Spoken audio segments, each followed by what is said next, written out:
I keep seeing posts that the player count is crashing. Forums love pointing at day-to-day trackers and screenshots showing lower concurrent players than past peaks. That sparks fear. Even if Epic still has millions, a visible drop compared to a huge event peak can read as dying to casual observers. Many threads conflate short seasonal dips with long-term collapse. People say Fortnite only looks alive during massive crossover events, concerts, premieres, and outside those spikes, the game feels empty. That narrative shows up in comments. The game is just event cigarettes, bright for a night, smoked out the next week. It's common to treat visible spikes and post-event drop-offs as proof of decline. A recurring forum gripe is that seasons change so fast, players get fatigued. I don't even remember the meta from last season. Longtime players complain the constant churn prevents forming a steady, engaged audience, and that fuels dying talk. Threads full of "I quit" posts by veteran players are amplified into a narrative. If recognizable OGs leave, the whole community must be collapsing. Forums love personal anecdotes, and a few visible departures get treated as a trend, even when overall numbers remain large. Creators and viewers post clips showing their channel viewership falling on Fortnite content, and other users echo, "Fortnite isn't bringing viewers anymore." This becomes a self-reinforcing storyline among smaller creators who rely on trends for views.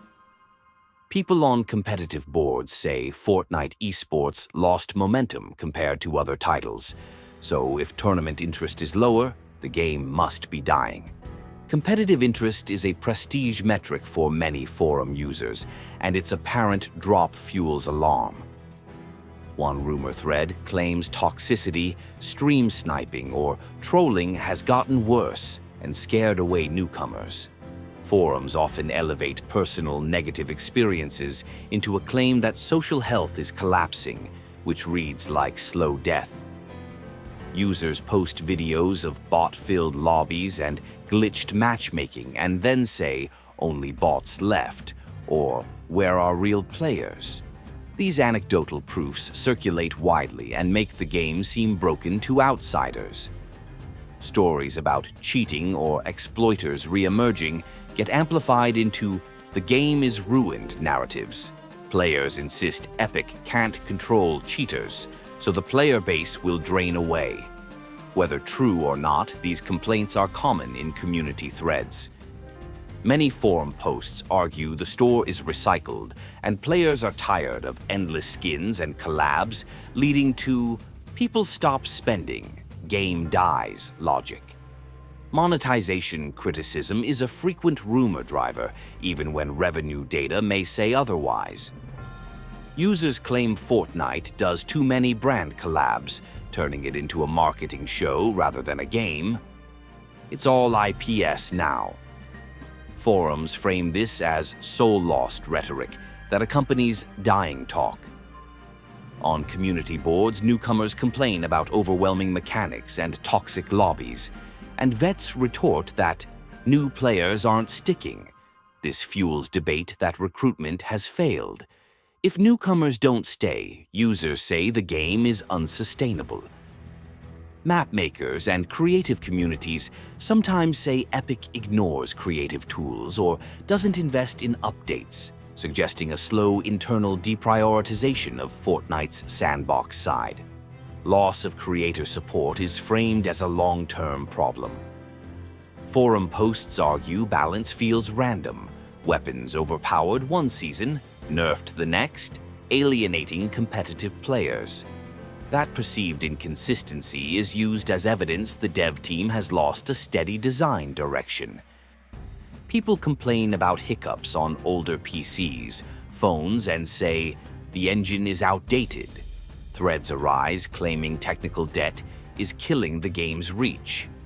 Technical frustrations often get translated into doomsday talk. On mobile gaming groups, you'll find claims that Mobile support or storefront visibility has weakened, making it harder for casual players to jump in. Those platform rumors feed the shrinking audience storyline. Big creators posting about burnout or shifting to other games or diversifying content spark claims that if influencers leave, Fortnite will wither. The creator ecosystem is interpreted as a bellwether for the game's health. Commenters point to rising channels for competitor games and claim Fortnite viewership is being siphoned off, implying an irreversible decline.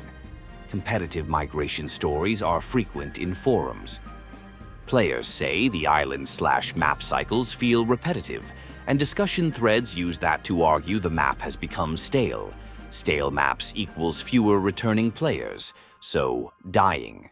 That narrative is common on themed subreddits. Long lists of small QoL annoyances, UI menus, bugs, get compiled by users into a claim Epic neglects the core experience. When many minor issues pile up in community threads, the rhetoric shifts to the company doesn't care anymore. Forums argue Epic fragments its audience across creative maps, limited modes, and special events. Splitting attention reduces consistent BR engagement. This fragmentation is often presented as an existential issue. Players wanting a distinct competitive BR mode complain it's missing or inconsistent, and that fuels claims pros and aspiring pros are abandoning Fortnite, another argument for dying. Competitive clarity matters a lot to forum narratives. Content creators complain YouTube/Twitch algorithms don't favor Fortnite clips as much, so their community presence shrinks. Forums compound this into viewership doom stories. Platform algorithm changes become scapegoats for game decline. A frequent rumor, battle royales all have a 3 to 4 year life cycle. Users extrapolate that Fortnite must be next.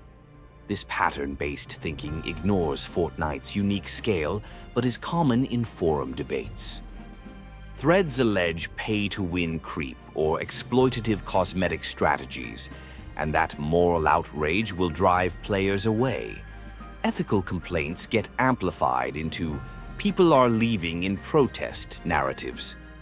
Some forum posts speculate Epic is focusing on the Epic Games Store, other IPs or legal battles, and neglecting Fortnite. Players interpret corporate diversification as abandonment. These strategic guesses often accelerate dying talk. Rumors that sponsors are pulling back from Fortnite esports events circulate on esports boards, and those claims are used to argue the pro scene is collapsing. Sponsor movement is treated as a sign of health by many users. Fortnite used to be X, now it's Y posts are extremely common. Nostalgia threads claim modern changes kill the original identity and therefore the soul of the game. Sentimentality often fuels talk of a game being dead. Forum users say the only time lobbies look full is during big crossovers. Outside that, regular matchmaking looks sparse. That pattern becomes a meme proof that the game is event-dependent and hence dying. Players on community channels complain about limited developer communication, interpreting that as Epic retreating.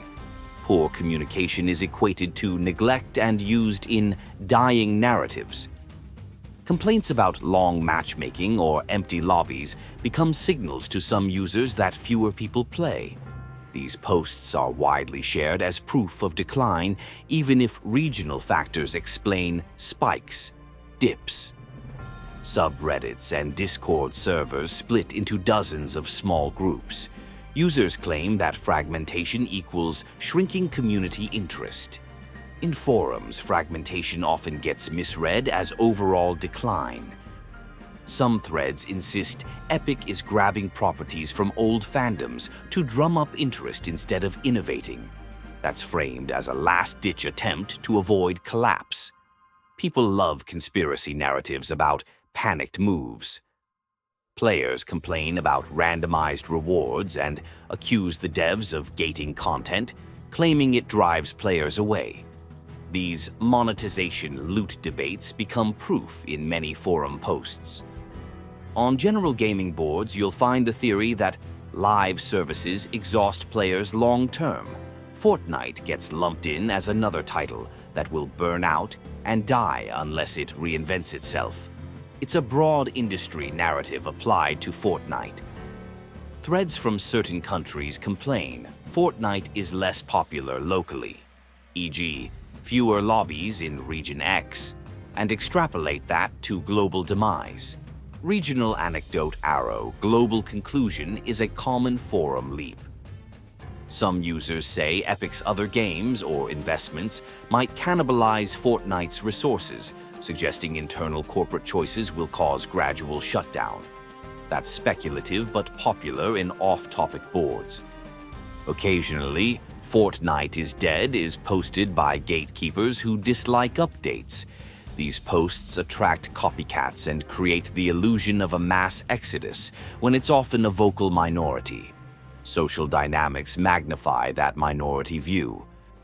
Community drama cycles, a bad patch, a controversial skin, a streamer scandal, are spun into game is dying takes.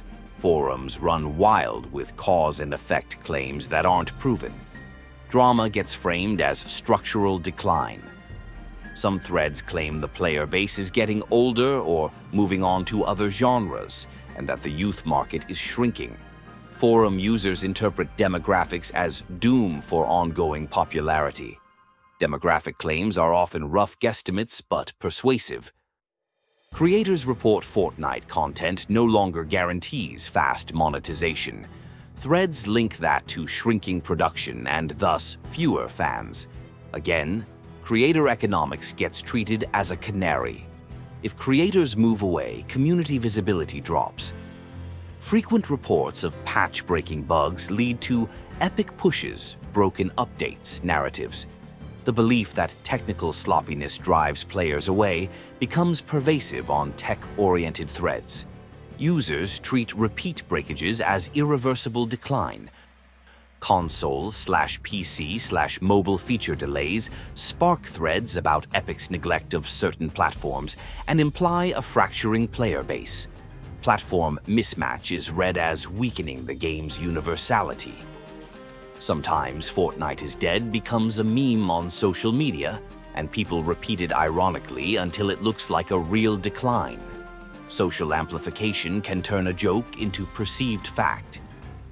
Users argue that Fortnite's ubiquity in pop culture has made it uncool, and once something becomes mainstream, communities say it's dead because cool kids moved on. Perception of relevance becomes a proxy for health. While PC games often live on mods, threads complain Fortnite's closed ecosystem prevents longevity through mods. Some claim that lack of mod support shortens life cycle. Mod absence is argued to reduce staying power. Forum posts assert that rising entry costs, skins, event passes, make the game less accessible to casuals, pushing them away, the claim being fewer casuals equals death. Accessibility debates often spiral into doomsday takes. Community whispers that key devs left or were reassigned get treated as evidence. Epic is deprioritizing Fortnite. Staff movement is a classic forum smoking gun, taken as proof of corporate abandonment. When another shooter surges in popularity, forums frame Fortnite as the loser and say it's dying by comparison. Comparative framing is persuasive even when both games coexist healthily. Finally, many community threads push back with data-driven posts saying millions still play and point to revenue or event attendance as proof. But the rumor persists because forums amplify small signals. Nostalgia fuels negativity, and social media thrives on dramatic takes. So, dying becomes a compelling story, even when the reality is mixed.